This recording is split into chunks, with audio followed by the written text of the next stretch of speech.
Welcome to the G review for Dark Souls 3. I am that guy that slept through class and still got an A. You may hear the excitement in my voice today because I will always and forever talk about the Dark Souls series. Dark Souls 3, probably that's tough. Second favorite? Gun to my head, my second favorite of the series. Here I am on the road to the it's terrifying. Here I am on my way to the Cathedral of the Deep. So what I did was I started completely from scratch and ran with a new character.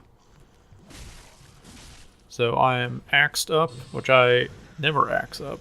I am a swordman. Bastard sword until you get to the Butcher's Great Sword. That's usually my well, not usually. That's my path. That's my main path in Dark Souls 3.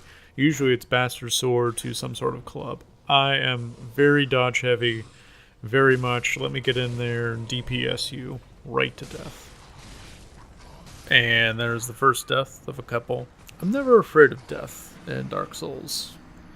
It's quite frankly one of the more overplayed aspects of the series is, oh, you're gonna die, you're gonna die, you're gonna die. So what? Souls are plentiful enough to where it doesn't matter. Especially this is, I guess, considered it's closer to mid-game, closer to that Act 2. Bosses will always give you all the souls that you really need whenever you need them. Or rather, whenever you can beat them. The bosses in this game are probably my favorite. Like I said, this is my second favorite overall of just Souls, not counting Bloodborne. Bosses are my favorite. That's because of the variance and the heat up mechanic that happens in one, sometimes two different phases. It changes fights halfway through, and it makes them far more thematic. In previous games, you always got the feeling that you were taking on these larger-than-life beasts that had absorbed so much power in their lives, but now you sense their desperation. They're not just sitting back and taking your butt slashes 100 times until they die. They're getting angry. They're reaching down for that last little gasp of their power, which just so beautifully encapsulates the desperation of this game, of the world at this point. I don't know why this part has befuddled me so much. I'm an expert, damn it. Absolute expert.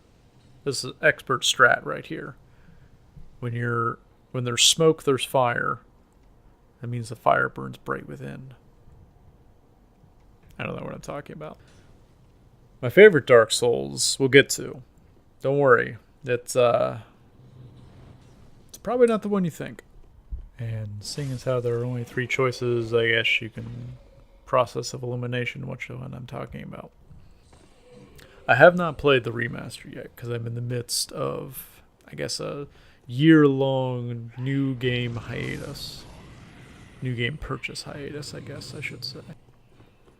Because obviously I played, God of War, King Oddball, God bless that. It's a very short loop I'm showing you here. Very, traditional Dark Souls, traditional Miyazaki game design, where I'm going to circle right back around to where we started. I like how congested this area is. It's not much to look at, frankly, but the closeness of all the enemies, especially these little quick, very closely resembling Heartless creatures. There they are. They're the Heartless. It's one of the best aspects about Dark Souls in general is just how the level design can very quickly clue you in into what kind of battle you're about to engage in. He was a big swiper and stabber with a halberd. And so here we are in a narrow passageway, right where he can hurt you most. So my review on this game was very positive whenever I first wrote it. I first wrote it for a different publication, The Game Fanatics. Check them out. They are pretty cool dudes and gals. I gave it it was a decimal score. It was 9 something out of 10. My drawbacks from this game are there's simply less of it. It took something like a third of the levels that I acquired in Dark Souls 2 to finish Dark Souls 3. Not to mention my playtime, just everything was down, and I basically 100%ed it. The levels matter more because they're more potent.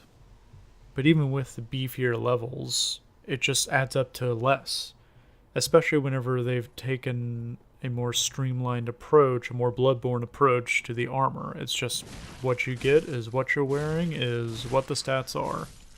I think it takes away a layer of customization and of earning potential when you don't have as much control over exactly how thick your armor is or how many pieces of Titanite we're looking for, which makes a lot of the Titanite and various other gems that you collect throughout the game feel hollow and useless. Haha.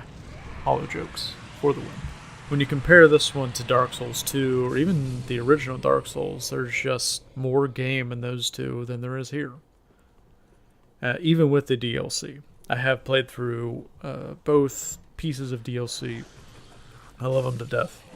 The Gale fight is one of my favorite fights in any video game. It is, without spoiling too much, it is the word thematic in physical boss form. So this is a second pass, technically. Again, not exactly how I want to do traditional second passes, but for the sake of it, here we are. As we take out some deacons here, as a second pass, I am overruling my 9 point whatever score I gave it to a full 10 out of 10. I love what this DLC added to the full package. I love the boss fights. I love the Ring City content a touch more than Ashes of Ariandel, but Ashes still had that climactic boss fight and the one story thread that was really interesting throughout, although I really do think they missed the mark a little bit on that. The rest of that section was so ripe for strong storytelling. In any case, watch me celebrate as I find the bonfire and realize I already had this shortcut unlocked and I just did all that work for nothing. Jesus Christ. Expert. Alright, thanks for watching. I'll see you next time. Bye.